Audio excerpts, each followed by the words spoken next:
Okay, so I know I've hit you guys with a lot of videos this week, but it definitely has been easier on me to talk less if I just make the videos. So I only have to say it one time.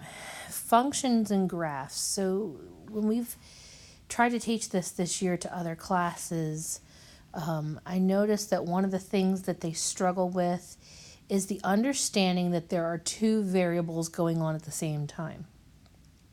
So when you dive into these functions and graphs and stories, I want you to keep that in mind, that there's usually two changing things at once, not just one. So start by filling in these blanks. We can analyze parts of a function by describing them as increasing or decreasing.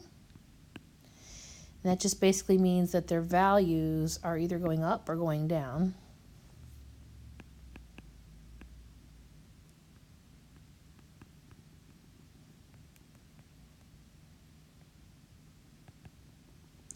And linear or nonlinear.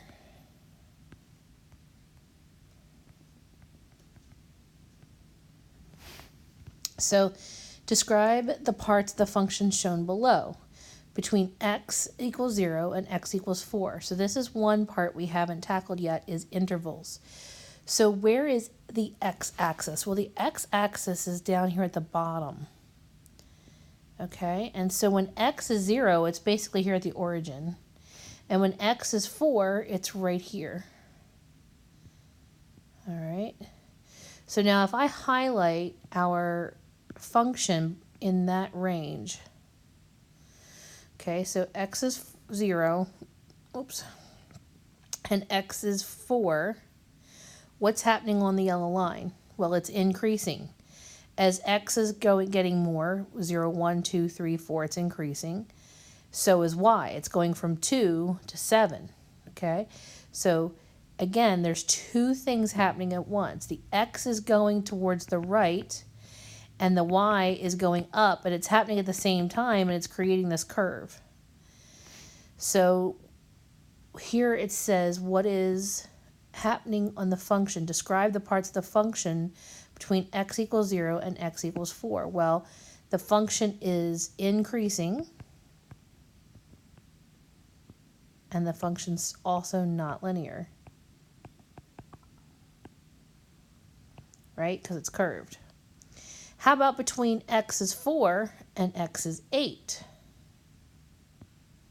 Well, again, x is now decreased. Well, not x is decreasing, but because x is continuing to increase from 4 to 8. But what is happening with the y values?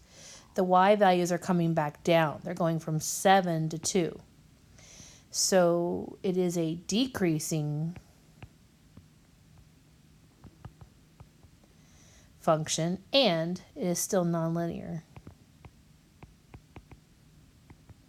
Okay, so we look at the x values and we kind of like draw lines and we say, well, what's going on between the lines?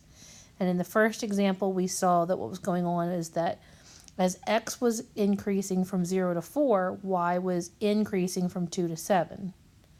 And then we said, okay, well, what's happening as x increases from 4 to 8? Well, y began to decrease from 7 back to 2. So how about a distance versus time graph? Shows us how far two objects are from one another. Consider what would the following type of lines on a distance versus time graph would represent. Okay, this is going to be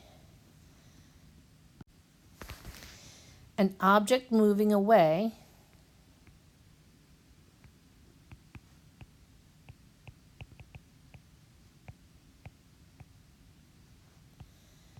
at a constant speed.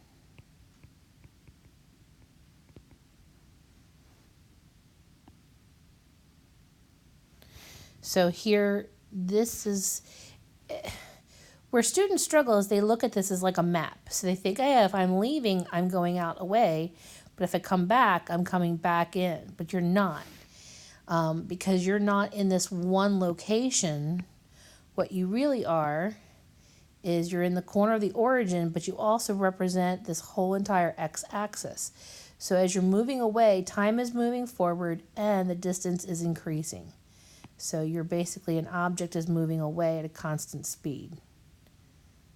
Okay, so then the opposite of that is that the distance is getting closer. The distance is decreasing as time continues to increase. All right, so an object is moving closer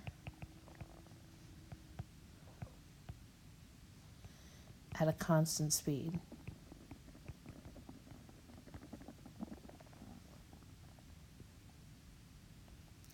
And this last one is that an object is at rest. Whatever distance it is away from the x-axis, it's consistently the same distance away. Its distance isn't changing. But the time is still going to keep ticking. Time keeps moving forward no matter what. It can never go backwards, and it's never going to stop.